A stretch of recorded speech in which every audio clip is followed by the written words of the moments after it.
Friends, please keep that applause going for Mr. Tom Cruise.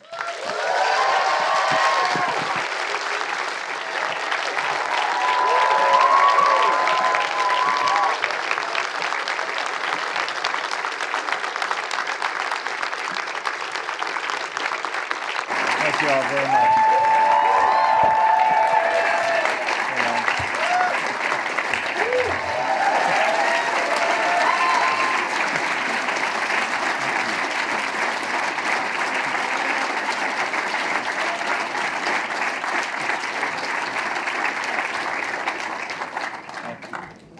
It's emotional. It's very kind of you all. Thank you all for being here. Thank you, Edith. My absolute pleasure. There's a lot to talk about. That 15 minutes is just, for what you've done, it was, I don't know if anyone else here in the audience found it so emotional watching that, because how you've entertained us over the years, and emotion is always at the heart of what you do, I think. We feel that, I think. That is for me. Thank you. It is my honor, my absolute pleasure. And I thank you all for allowing me to entertain you and live my dreams. Do you ever give yourself the opportunity to kind of look back, to just consider what you have achieved so far in this career? Yeah, I mean, I do. There's moments, I'm very much in the present and the future, but I definitely, I'm now, things that, the goals that I had, I was 4 years old when I decided I wanted to make movies, and I wanted to travel the world and meet people from other countries and cultures and fly jets and airplanes and parachutes and jump off buildings and do what all every that. 4-year-old wants to do. I know, what every 4-year-old, but I was doing that even earlier. But I really wanted to do that, and I remember, I would write goals down always as a kid, and we traveled, and I lived in different houses and rented houses, and I just had dreams, and I would write these goals down, and I didn't share them with people. I remember as a kid, I told people what I wanted to do, and then it was just somehow kind of too much for some people. They're like, what are you talking about, kid? Yeah. And so I stopped telling people, and now I've kind of, over the years, you just kind of reflect on what those decisions were and what the dreams were, and just kind of, I wanted to be here, for the rest of my life and make movies. I remember being on taps. Suddenly I had one or two lines in the movie, and then suddenly I was a third lead in the film, and that's a long story. But I was laying there in bed, and I knew I didn't go to film school. I didn't go to acting class. My school was basically watching movies and evaluating films. And I had to think about how did I think about movies, and it was my personal experience. And now I'm on a movie set, and I went, I don't know if this is ever going to happen again. And what I naturally did is I just did what I do, which is I went to every single department. I just started studying every single department and asking a gazillion questions. We had the great cinematographer. There was Grossman. You had Stanley Jaffe, who was producing this film, and he was. We had Harold Becker, and there's Timothy Hutman, Sean Penn, who grew up in the industry, and suddenly I'm playing chess with George C. Scott on Sunday morning, and but it wasn't just that I'm playing chess with these people. I was very interested and asked a lot of questions, and I would study a lot of movies, and then I would evaluate. Like I always took an actor's career, a cinematographer's career, directors, whatever, and I'd watch their movies from the beginning to end, and then I would evaluate the differences and the choices. And then I would meet them and I would discuss the circumstances of each film. Wow. And that was just what I did naturally. And I didn't quite realize how that benefited me kind of as years passed on, because I thought that's what everyone did. Yeah. I was there, I just didn't know what else to do. And I thought, I'm laying there, and I remember in taps, I was in my hotel room, and I was just laying there, and I was so tense, like trying to remember everything and absorb everything. And I literally, I'll never forget it, I just started laughing. I said, this is ridiculous. There's no possible way I don't know what I don't know. And it's okay not to know, and just absorb it and just live it and enjoy it and just do the best I can. And that was really the kind of agreement that the statement for myself. It's just, I'm gonna do the best I can every day, and that's all I can do, and I will never take it for granted I know that this is a privilege to be able to live out something that is, it's not what I do, it's who I am, and it's my passion. And that's how I felt about it. And that's been, and I've wanted to be here for the rest of my life making movies and be competent at it. So yes, I do look back. And it's a long answer. I could have just said yes. No. This is the dream. Are you kidding? I could have just said, yeah. Don't ever do that, please. Yeah, no. But that 4-year-old, was there a collection of films or a feeling that you had when you saw a performance or anything? There were many moments like that. They were like, I want to do that. Many moments. Like I was a kid that opened the window and I'd crawl out on the roof. And the stars, I'd wake up and I'd sneak out, and I was 3 years old, and the neighbors called and said, I think there's a child on the roof. Or I'd climb the tree, or I just was, everything was an adventure to me, and it still is, and my interest in life and wanting to understand life. Yeah. For me, it was wanting to know people, understand people, and I didn't kind of know, even though people are saying, you got to stop moving so much, you got to don't do that. I didn't really recognize those limits.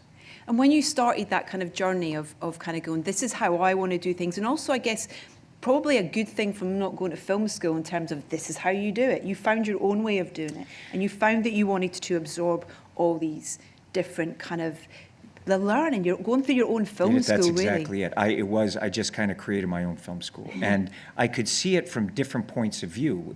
Everyone had a different point of view of what the film was, from the editor, cinematographer, the filmmakers, the audience, and different artists about their perspective on what storytelling is, what works for them, and I got to see it from their point of view and evaluate it. What is that for me? I was never someone who would,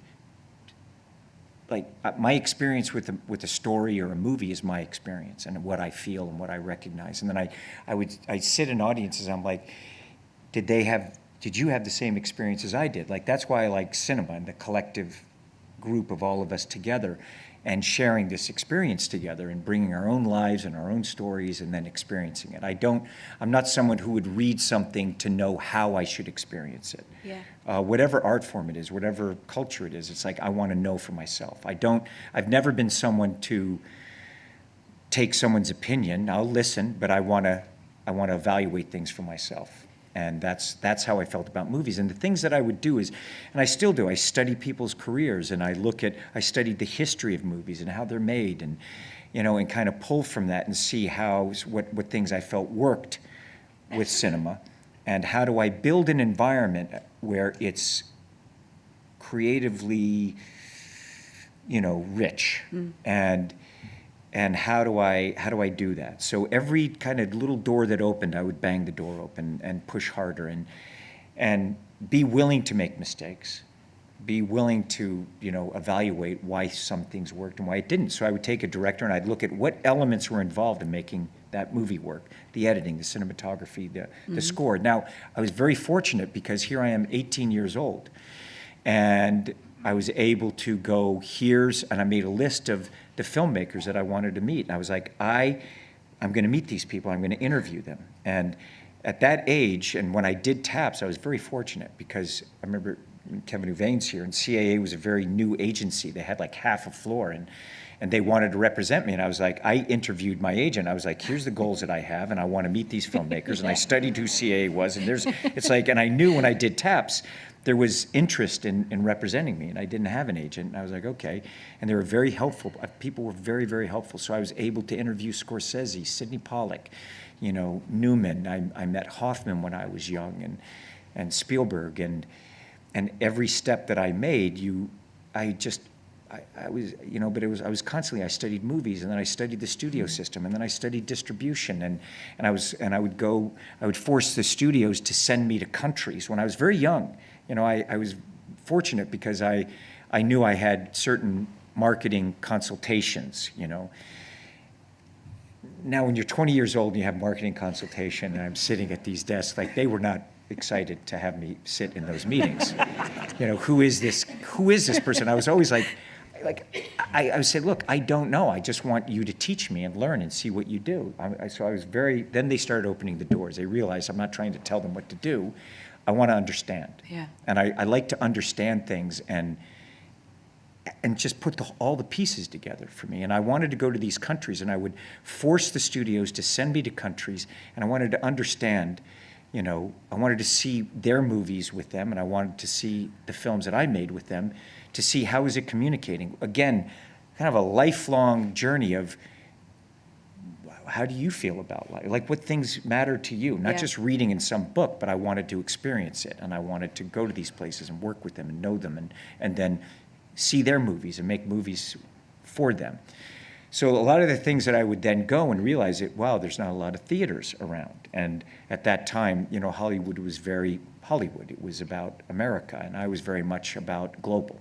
And I want to go to those places. I want to work there. So I want to be there. And I would watch these movies, and then eventually I came up.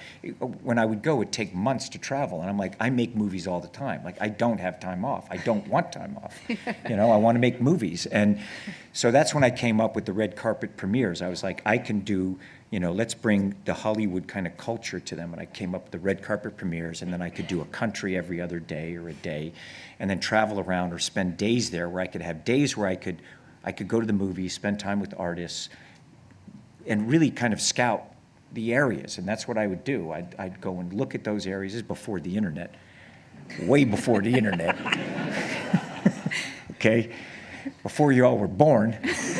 And I would go and do that. And it was just quite amazing. And then I was like, I was fortunate enough to be there with the studios and saying, you got to build theaters. This is before, we used to not release movies in the summer in Europe. In August. It's like, no, there's no air conditioning. I was like, well, why don't we get some air conditioning there in those theaters? I don't know. Maybe it's just me, but let's just pump a little air conditioning. I mean, that's a couple of extra weeks. We can, let's go. So those are the kind of things and I would always bring it back to movies and stories and, just constantly learn something and then try to apply it to the next, right? I have a broad taste in music and art, cinema, and I wanted to understand that kind of storytelling, whether it was thriller or action or comedy, character comedy, different kinds. And I was like, I made a list, even as a kid, of all the movies, kind of different films that I want to make. And I would take it and I'd study that entire genre, then I'd test myself. Can I do it? Yeah. What's it like? And I was very fortunate. I mean, the people that I've worked with, they're very generous with me, very gracious, and shared their viewpoints and allowed me in. And to be able to look at that and work with these people for many years, the development with different artists, great writers and producers and actors. And so it's that is my journey still. Yeah. I mean, early on you had the opportunity, you mentioned some of those names already in terms of those huge directors you were able to work with kind of really early on. Were they, Spielberg you mentioned as well, in terms of helping you develop scripts and being able to go to him to kind of as a soundboard sort of thing. How important was it you to have mentors like that and people who were kind of sounding boards that you knew that you could kind of go to and get advice from or learn more from as well? Everyone. It wasn't just Stephen. It was cinematographers. I'm going through. Owen Royceman is on the set, taking me through lenses, taking me through film. So the development of those things, and it was going to people's sets and evaluating these things. And it was, look, it's very important. I say to artists, it's like, I'm going to tell you the things that I learned. What is important is what is true for you, and what you're going to find your own voice. I'm going to tell you. What I realize is here's a tool. Understand that tool, understand the camera, evaluate structure for yourself. These things that I really just evaluated for myself, story structure. And what makes, how can I, understand what a structure is? And it's not, now we all have the kind of act 1, 2, 3, and kind of people are kind of doing it. It's not that. That's not what it is. It's like I have to have a structure which will allow the drama that I want, the humor that I want, the engagement that I want. What is the purpose of a story? What is it for me? And for me, it was always, I'm an audience. I'm that guy sitting in the dark theater being entertained by all kinds of movies. And as I'm being entertained, I was wondering, what tools did they use to create this effect? what was it? Not just the mechanical tools, but the dreams, the ideas, the emotion, and how do we convey that? So I wanted to understand all of that, and that for me was understanding the writing, the structure of that, how films are put together, the alchemy of that, it's all of these elements, that it's our film, and getting people to invest in that way, that it's our film. And it's a living thing. You can't just write something out and shoot it. It's alive, and you have artists. And so the things that interested me was, I'm looking at artists, and then you build the story around them. You build the characters around them. Those characters that I created, I worked with the writers and directors, but it was also just, I'm creating this. So those are the things that I had to evaluate myself, like what is that? And see, I'm looking to create an effect on an audience. Mm-hmm. Are the tools that I'm using, even my body, the emotions, understanding the frame, my cast, the writing, all of us together, is it creating the effect that I want in that audience? I'm not making them for me. I'm making it for me, that I love making it, and it's a tremendous joy to make it.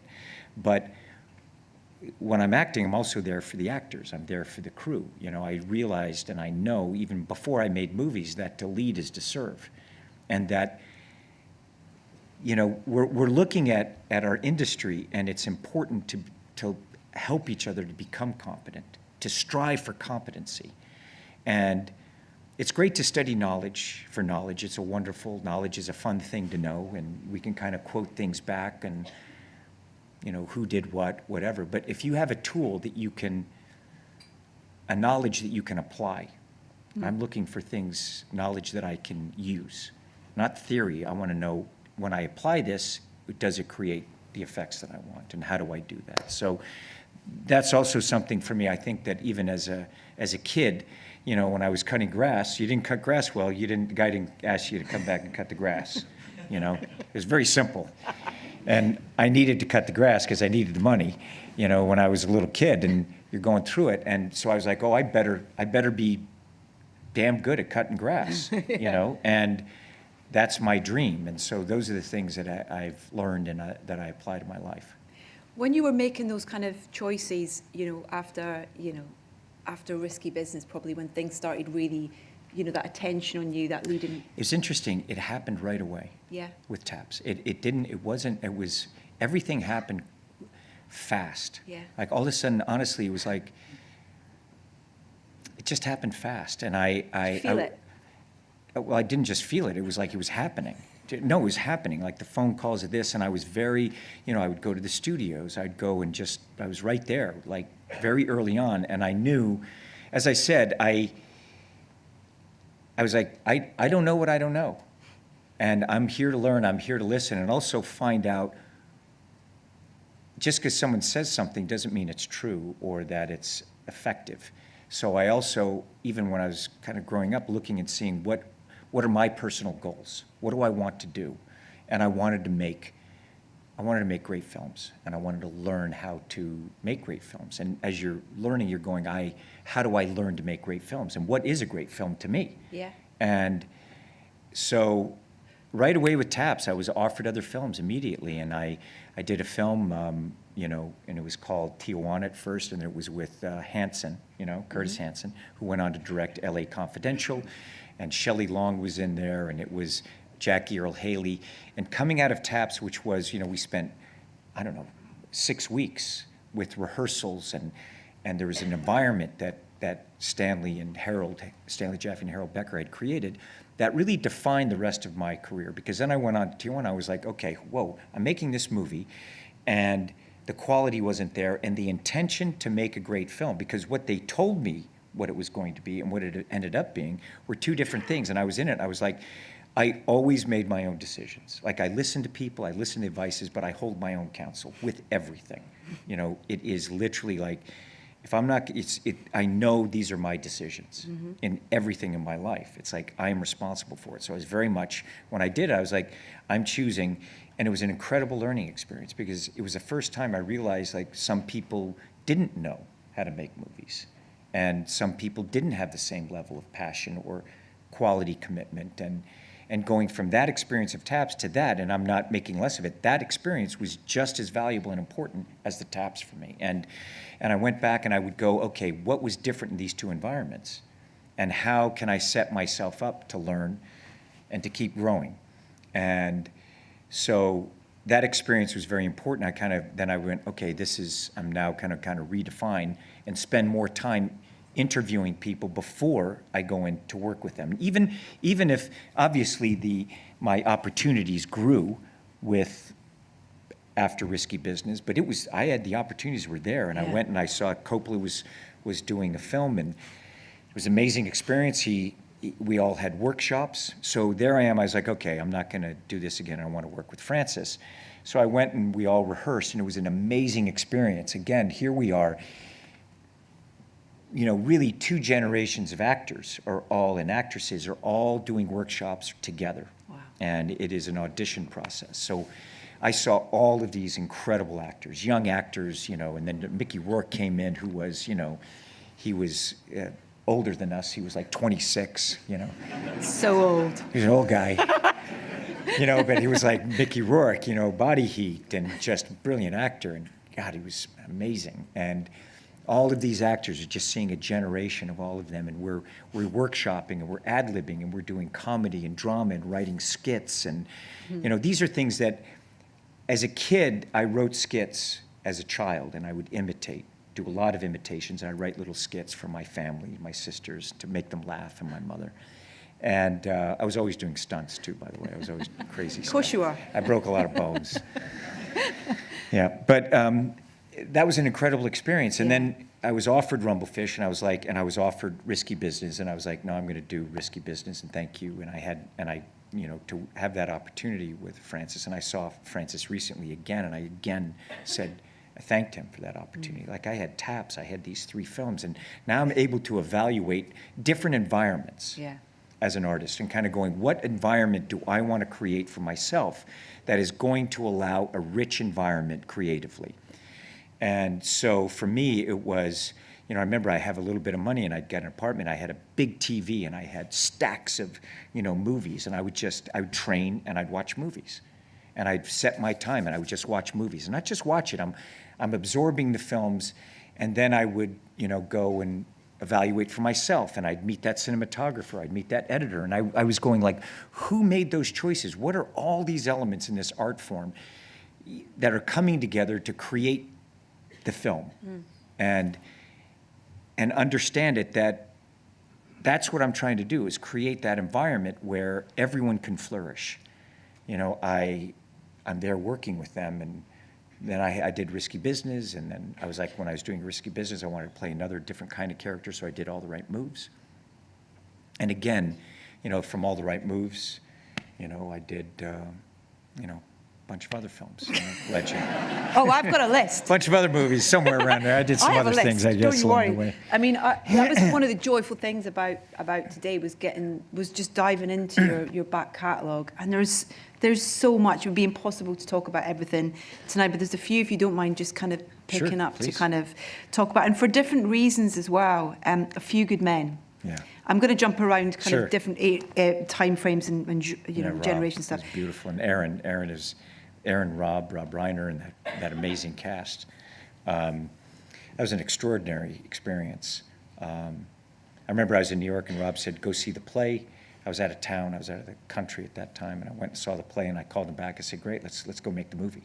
Let's go do it. And I remember when Jack Nicholson said that he would play the role, I remember I was like, that was an extraordinary experience working with Jack. And it's very unique. We're at Culver City Studios, and where he did Chinatown and other films in his career. So the generosity of these artists, where you're able to, I'd studied his whole career, and they're very generous with not just talking about kind of the gossip of things, it's how things came together. Now, at this point, Bob Towne was a friend of mine, and I'd spent a lot of time with Bob Towne and that generation, and seeing that kind of how his development, where that came from, and the influences of that. And now with Nicholson or with Newman or, many different other artisans, those are the big names. But they were take me through the various productions that I knew they were productions, you know, and I started to be able to evaluate as I'm looking at the film how it came together. And they were very generous of saying, well, you know, the positives and the negatives from their perspective, okay? Yeah. And I remember the Nicholson scene when we were there in the, you know, courtroom. Suddenly I'm looking around and the rafters were filled and people, you know, we were making movies in LA at that point, and the rafters are filled and people were coming in just to see this scene. Like the town knew that we were shooting it and they would come just to see the scene, to see us go at it. Yeah, people were kind of surrounding and filling the rafters around just to watch Nicholson and I go at it. And it was magnificent to watch him and see what a wordsmith he is. You know, like a great crooner, to see him carve up the dialogue and make it his own and find his own stillness. You know, and you could see he had his hat.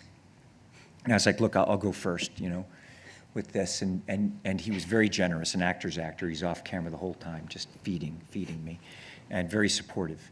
And he'd be like, that was a good take, good, Tommy, nice, Tommy.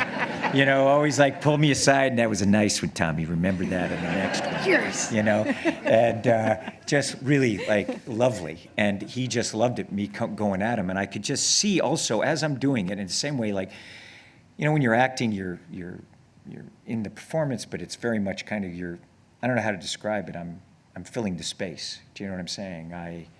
You're there, but I'm also watching him. It just has this, it's a wonderful, wonderful feeling creating like that. And especially like with Nicholson, he's just right there. He just very present. And I could see he had the hat.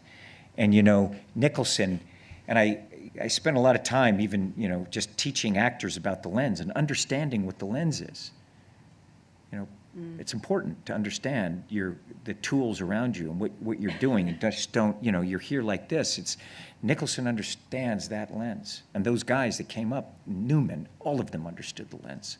You know, it's like understanding the stage as an actor, you know, on stage. But a lot of artists it's not taught in film school to understand what the lens is and what to do and why the eye movements and not the eye movements, the eyebrows or the breath, and recognize what effect that has.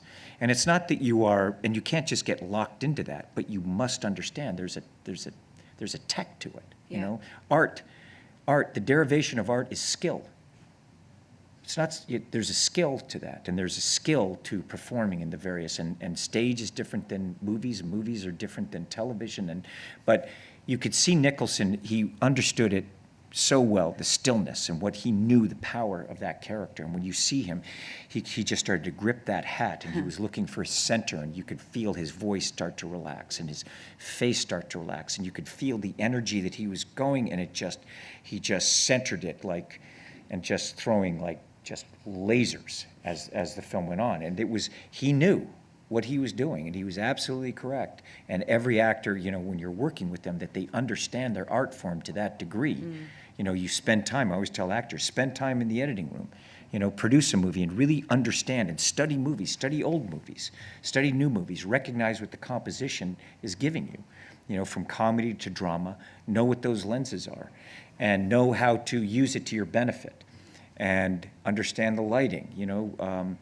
You look at guys like Brando in The Godfather, he knew what Gordon Willis was doing.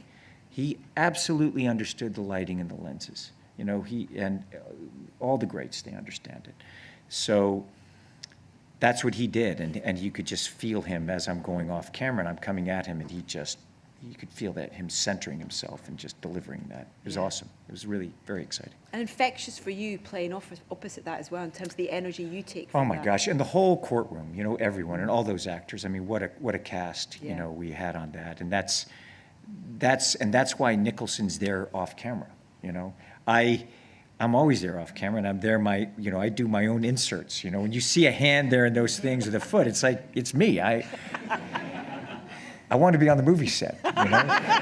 I love it. I love seeing the actors and being part of that and contributing to that. It's, you know, I see old Hollywood, one of the things that they would do is they'd see an actor, an artist, and they had a good sense of, oh, there's a light, you can see it. And they would nurture in the best of it. They would nurture it and then develop the films for them.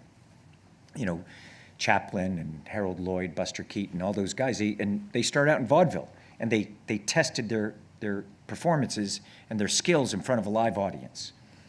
So they would develop the material for themselves and test it. And now, you know, those skills, I realized early on that I have to train myself in these skills. There's not that system. And I tell actors, you train, find interest, whatever it is, music, instruments. So you see in my career, whether it's an underwater sequence that you saw me do in Legend. It was the first time I did an underwater sequence. I was like, wow, look at this. What's that camera? What are you doing? Who, you know, and I'm very curious. So I was like, okay, now I stored that, then I became a master diver, and now I'm gonna go like do another underwater sequence, and then another, and another, and another. And same with aerial, or same, you know, I'll study music and then do a musical, or I'll think of a character, then I'll find a script and I'll put that character into the script. Okay? Yeah, I just want to ask you about Magnolia, because I read about when Paul had given you a script and you kind of went talking about the character, and it's all good. It's not the best for me to talk about the character. I need to show you the character. Yeah, I mean, some things you go, it was, that character, you know, the whole monologue wasn't there at the beginning. That wasn't there. There was a couple of sentences, and I was like, and I remember I was working on somebody telling like, oh, I want you to wear this. I said, okay, Paul, I got it. I said, look, just come over to my place. Let's do the wardrobe fitting. And I remember he wanted me in like Izod shirts and khaki. I was like, I don't think that's this guy. Let me just show you my instincts on this. So I created that whole character.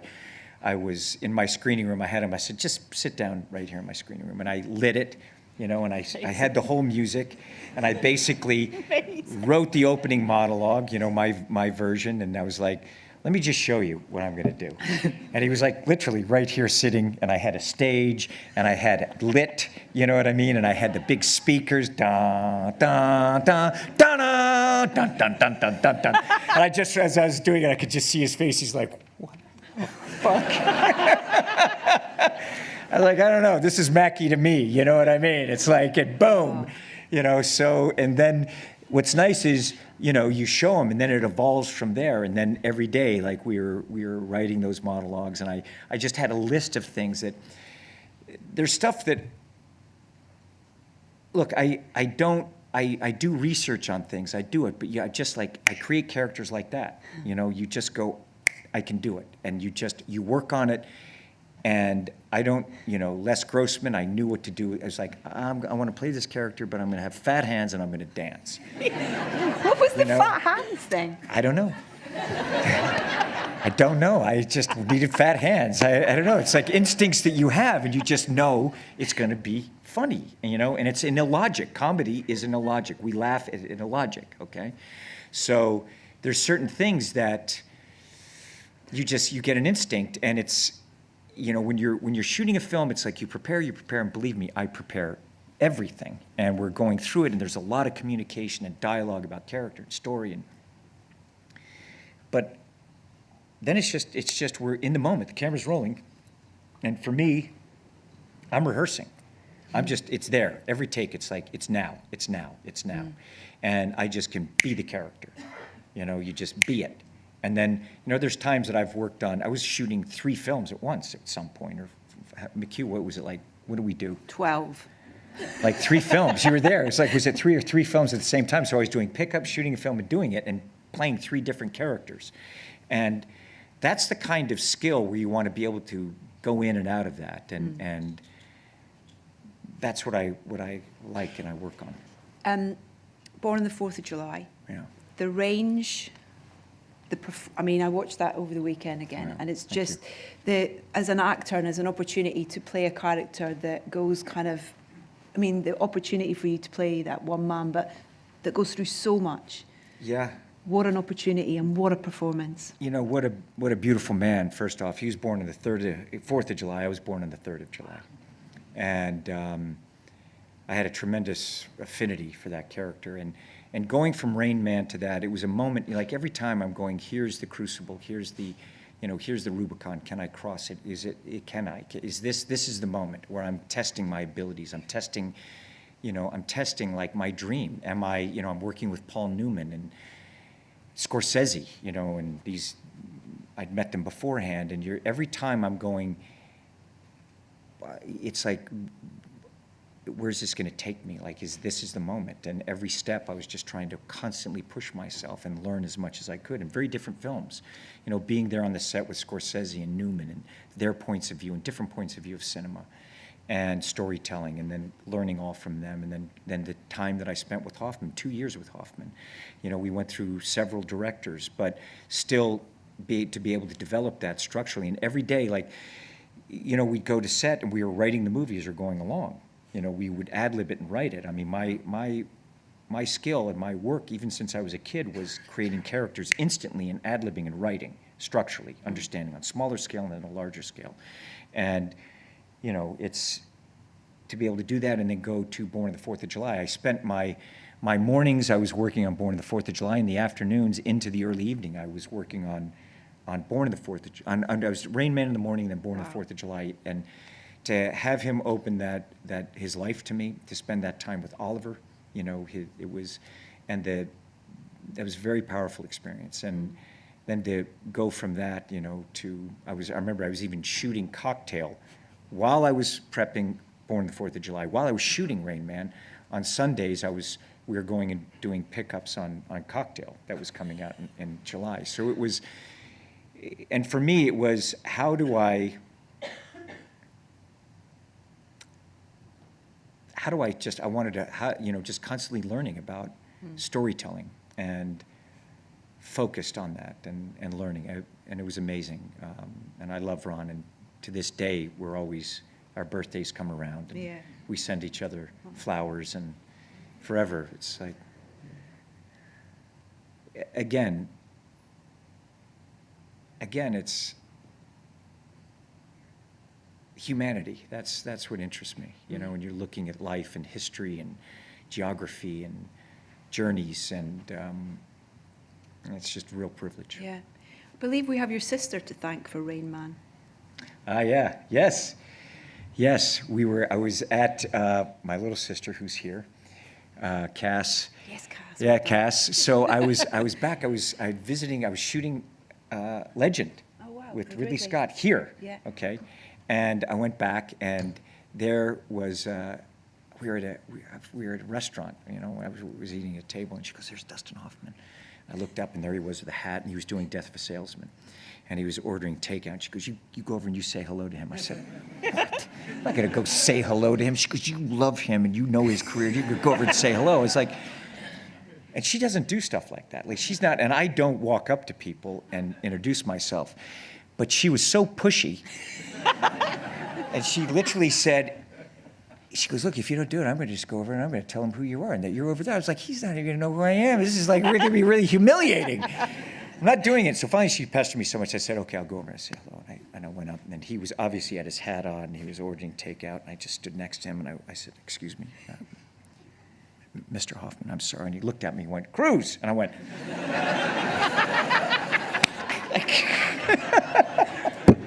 I was like, you know, because Risky Business, The Graduate, it's one of the films that you got to look at as an actor when you're looking at, you know, at coming of age, and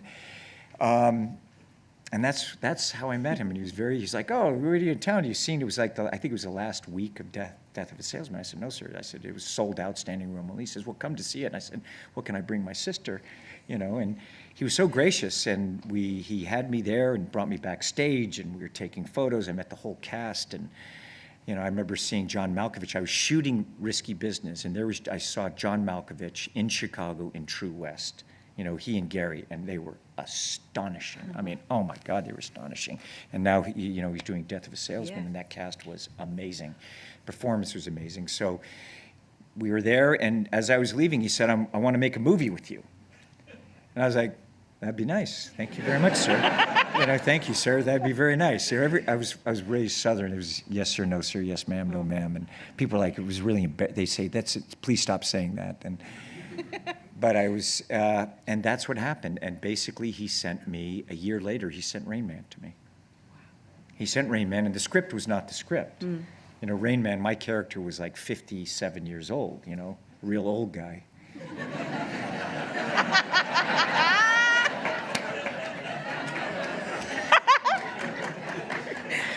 I could say that now.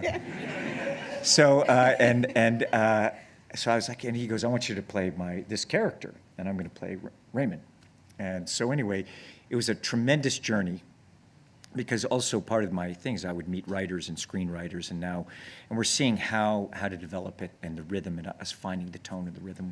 We went on really over 2 year journey, developing these characters, finding these characters, developing these characters, developing the journey, and the visual journey of the movie, and going through it was and every time, like, you learn something, early on, and the stuff that Owen Grossman was saying to me when I was 18, and as time went on, I can recall, I have a very good memory, and I recall everything they said, and stuff started to make sense, and it started to kind of become more of my own. And that experience that led into Born the 4th of July, that, like one experience informs the next and informs them all. Yeah. You talk about kind of, meeting these people, and you met some people along the way who really encouraged you to step into producing, but you'd kind of been doing that anyway, really, in terms of how involved you were and how interested you were in the makings of it. But Mission was the first official producing credit that you had. Yeah, and I went, and Stanley Jaffe was at Paramount, and Sherry Lansing was there, a woman I knew both of them I've known since I was 18, and they're like, listen, I felt at that time I wanted to produce something, and I looked at their library. I was like, I want to produce Mission Impossible. That'll be my first film that I'm going to produce. Why? What was it about it that was appealing? I love the theme music, Oh, the want to sing it. I love the music, bum, Unbelievable. bum, bum, bum. I was like, that's really cool. And I thought it'd be interesting to take a Cold War TV series and turn it into action, and it also I wanted action, suspense, and I wanted to with motion. A lot of people, of course, I've studied silent movies and Fantasia and musicals, and how to utilize motion.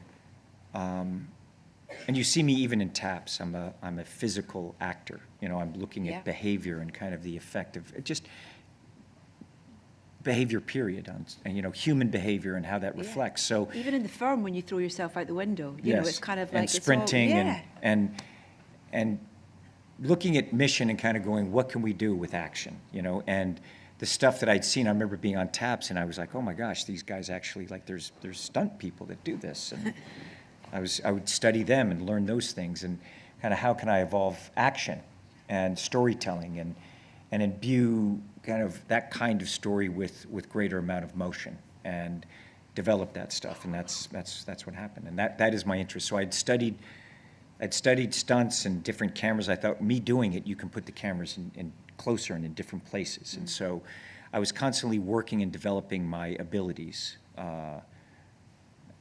so we could do stuff like that, and really develop technology, how we could do it, because how to put the camera that close to me on the train. And it was such early days that, the harnesses that I'm wearing were very new, and the cables were very new, and we were all experimenting and testing, and I was like, I'm going to wear this harness in the CIA room, but that's also a harness that I used under my wardrobe. So I was developing, how do we handle the wardrobe with these harnesses, and how many different wardrobe sizes do I need, and also evaluating, like, where the camera. Now I remember I was on the train, I got blown from the helicopter to the train, and the camera was there, and there's pipes, the rigging pipes are out there, and I was like, guys, I might impale my skull on this pipe. And no one had thought about stuff like that because, Yeah, Tom does. Yeah, I did. I did when we were there. I was like, so we're learning kind of how to proceed when I'm doing it and the actor's that close to the camera. And we're doing it for the camera. We're designing motion and action for the camera. So how does motion define character, tone, and story, and what kind of behavior? So a lot of these things, when you're seeing me do it, it's, we're acting, so I would just, I've dedicated my life to learning different skills and then applying those skills. And then kind of going, everything is about movies, and how can I turn this into a film? What story can I tell with this? What's the camera like? How do we do it? And so I was very closely following the evolution of the development of film, and lenses, speed of film. Well, on Collateral, just quickly, Sure. with Michael Mann working on that, and kind of that was an example of kind of really playing with digital. Yeah, And- that was a first film when we're talking about LA and making LA a real character in the movie. And what Michael had done with developing the digital for visual, and he played with it in Ali, and then with this, when we sat down, even the lights that we were using, there's very early days about those soft lights when I'm in back of the cab and the depth of the frame and how do we shoot night. Obviously, all of us, you know how difficult that is and how much we have to light. And now I'm able to have that kind of freedom at night, and you're seeing it. So we're playing both with film and two different kinds of digital cameras, and the effects of, it was a great experience because we're looking at what's being communicated there in terms of the character, the clarity of the lenses, and so that's where we first met during that time period. I nearly didn't back get you in the day. You nearly didn't get me. But get you on the red carpet. she tripped me, grabbed me, and was like, picked me up and stuck the mic in front of me. I was like, okay, 30 seconds all you had to do was ask. You had me at hello, Tom. You had me at hello. I mean, the success of Mission has been absolutely phenomenal. I was lucky enough to see the new film, the latest film on Friday night. I'm not going to say anything because the experience is phenomenal. So physical. And it wouldn't be that without the gentleman who's here, my creative brother, Christopher McQuarrie. Stand up, McHugh. Stand up, brother. Come on, give it to him. Give it to him. Give it. Come on. Come on. Come on, McHugh. Come on, brother. And Eddie Hamilton, where are you? The editor? Eddie! Okay. Wow. Eddie Hamilton. Top Gun Maverick. Without Eddie? Top Gun Maverick as well. Eddie the Top Gun. Oh, yeah. Eddie, all these Top Gun Maverick. Yeah. He won the Eddie and the Hamilton. He's our Eddie Hamilton. And the whole team. So that doesn't happen without him. He's uncredited in Ghost Protocol. He really structured that movie and came in. I'd shot 3 months on it, and I knew, I was like, just different things. Like, I will shoot something, and I'm picturing it in the editing room, the story, and I covered my bases, and I can't tell you just how brilliant this man is. I mean, truly, people say that. He's very humble, and he's a guy who, an exceptional storyteller. And the moment I met him, I remember he walked out, and I was like, I'm going to work with this guy, for the rest of my life. He's someone that I love working with him. I enjoy the creative process with him. And he could see stuff, and when he came in, I was like, I knew I didn't have the story. I was like, there's no story. I had a lot of pieces in place, and I called him, and he came on set. And you might have to tell this quick story. I'm just going to tell a quick story about it. You guys want to hear about Ghost Protocol, a little quick story? Yeah. Okay, I'll tell you this quick story about it. So I didn't tell anyone that McHugh was coming to the set. Brad was there and Simon Pegg, and I was like, I know I need help with the script. The story's not there. And I called him over Christmas, and I was like, where are you guys? Come on. I need you to, come and let's talk about the story and come help me out with this. And so he flew up to Vancouver, and we're shooting this scene. I'm shooting the glove scene. I'd already shot the action where I go on the wall, and we'd shot Dubai. I shot most of the action sequences except the garage scene we hadn't shot yet. And there I am, and it was like, I didn't know why I was on the side of the Burj. I was like, we'll figure that out later. I'll figure it out later. We'll work it out. Problems for another day. Information. So I'm here with Simon Pegg, and I'm holding up the gloves, and I'm just waiting. I was like, where are you, McHugh? He's supposed to land, and then I got the message. He's on the plane. He's coming here. He's landed. He's at the airport, and I know we're shooting this scene. And I can't wait for McHugh to get here. Like, he and I, we talk things over, and it's just like lightning fast. It's stunning to people. I can't even express it. So anyway, I shows up, and through the crew, oh, he's on set, he's there, my assistant said, and I looked across, there's McHugh, and I'm standing here, and we're trying to figure out the scene. Brad is where you are, and Simon's standing in front of me, and I'm holding the gloves up, and I'm just like going, I know this, what we're doing doesn't work. And McHugh's standing over there, go, oh, McHugh, come on over. And he came over, and Brad and Simon are sitting there, said, hey, McHugh, how are you? But Brad is Simon, how are you? And they're kind of looking at me confused, like, what's this guy, like, we're trying to figure this scene out. I said, so, McHugh, I need help with this scene. And I'm trying to figure out, like, the gloves, And he goes, okay, well, what's the problem? I said, well, he goes, well, how's it work? And I said, well, what is it? Red light means it won't stick anymore, and blue means it sticks, and I can go up the wall and climb the whole thing. And he just, without even a breath, he goes, oh, well, blue is glue, red is dead.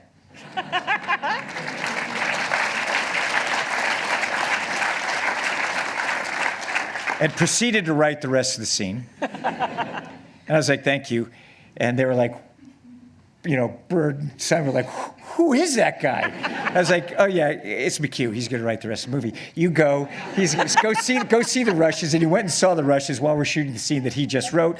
And I could see through the crowd. I was like, what do you think? He was like, thumbs up. I got it. And then he proceeded to write, the film in the other room, and he'd write it, and we'd shoot it right there. Wow. So, yeah, that's how movies are made.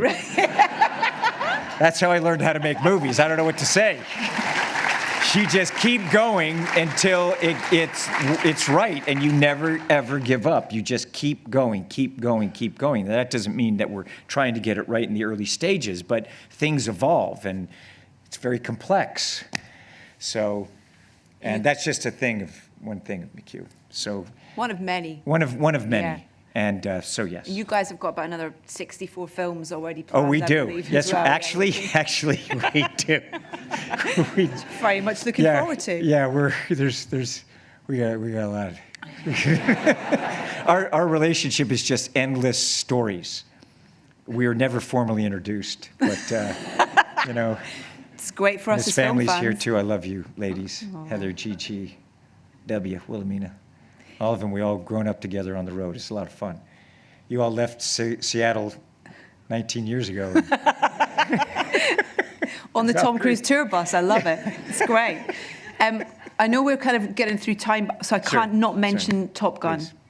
What? I can't not mention Top Gun. What's that? The original film. It's a wee film. Gun. It's a tiny wee film that a few people have seen, yes. that you finally gave us the Okay. sequel to, which McHugh was involved in as well, massively. Yes. But I mean, what was it like? That was amazing. First of all, I just have to say, I know we don't have a lot of time, but I'm going to say,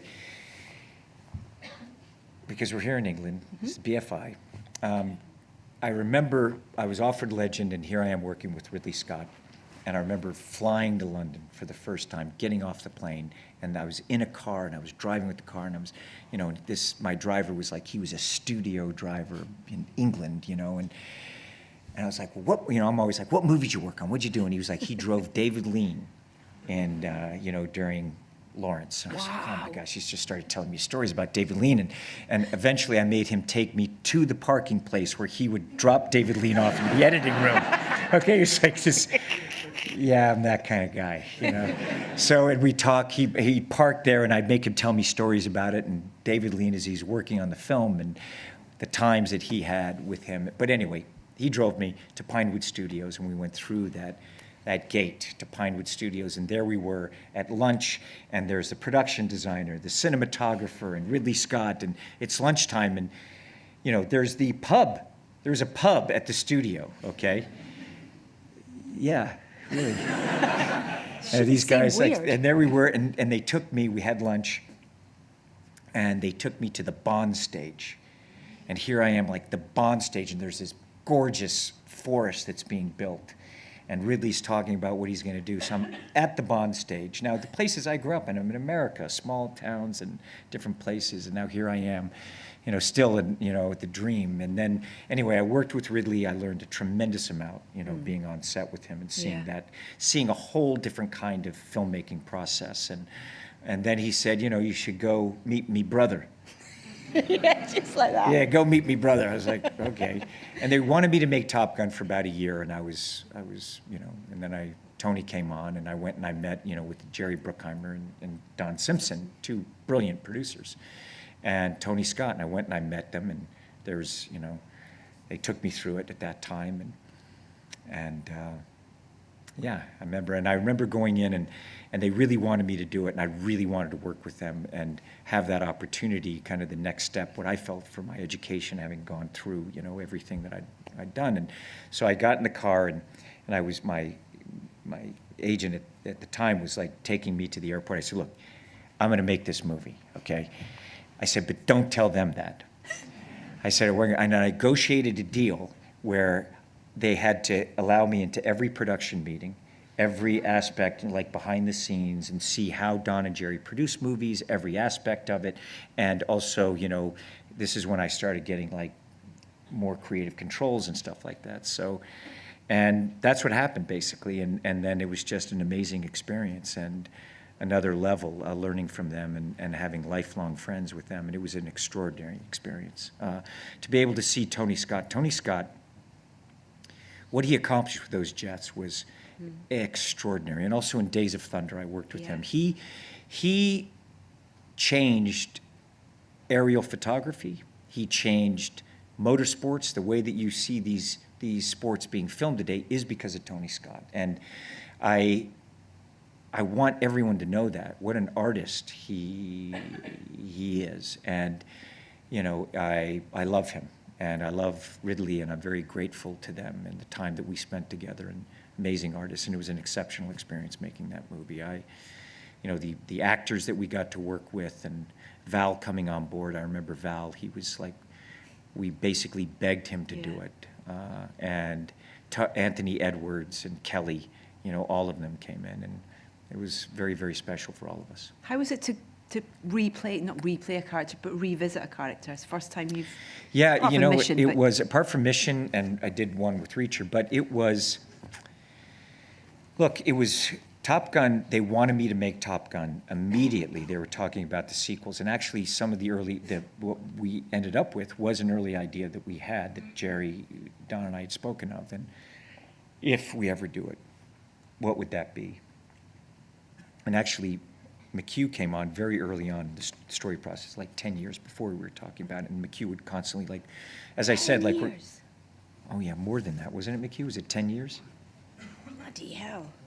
11 years before. And he and I, like, we talk about movies. Like, we'll look at something, we'll create a story based on it. So we'd visit kind of Top Gun. And it was extraordinary doing it. The studio wanted me to make Top Gun over and over. And I was like, I said, look, I'm not... As a young artist, I really felt I wanted to develop my talent in different areas, and I wanted to understand more and challenge myself more with different kinds of movies. I know they're wrapping you up. Yeah. We're good. Hang on, let me finish. Getting a little dance from the We're good. Hang on. Let me finish this. So, anyway. We know you loved it. Good. Anyway, it was great. It was great. A couple of quick things. When are we getting the Len Grossman film? I beg your pardon? When are we getting the Les Grossman film? We're talking McHugh? about... Tomorrow, right? Tomorrow, thank you. Love it. Yeah, thank you. I'd love to work with Ben again. We're big fans of Ben Stiller. I think he's just so talented. And, you look at what he's doing as a director and the things that he's created, he's enormous. Yeah. He's a good friend, and we're big fans of his. Very talented man. What's on the dreams list still? Oh, still, there's like, what isn't? It's... Musical? Oh, I have many. Definitely musical. Absolutely. Definitely musicals, dramas, action, adventures. It's endless. My goals are endless. They're wrapping it up. Edith, shut up. Yeah. That's to me, not you. No, and to me too. No. Mission, the new Mission is out on the 21st of this month. And the one thing I will say about it is that it's like this gorgeous meal with ingredients from every film prior to it. It's so delicious and brilliant and fun. And you all need to go and see it on the biggest screen possible. It's phenomenal. Way to go, guys. Tom Cruise. That's Eddie and McHugh, these guys, what they did. Beautiful. Amazing. Amazingly, I got to say about Eddie, how privileged it is to work with you on so many different kinds of movies and what you do. It's like you are really exceptional. And as a human being and someone to work with always, it's like, it's fun. It's fun doing it. It's like under tremendous pressure, and it's always, it's a lot. A lot of fun. Don't stop doing it. Thank you. I won't. Thank you so much for being here tonight. I'll never stop. Ever. For being so generous, Yeah. so lovely. No. You're an absolute legend, the one and too. only Tom Cruise. Thank you so much. Thank you. Thank you. Thank you guys for being here. Thank you.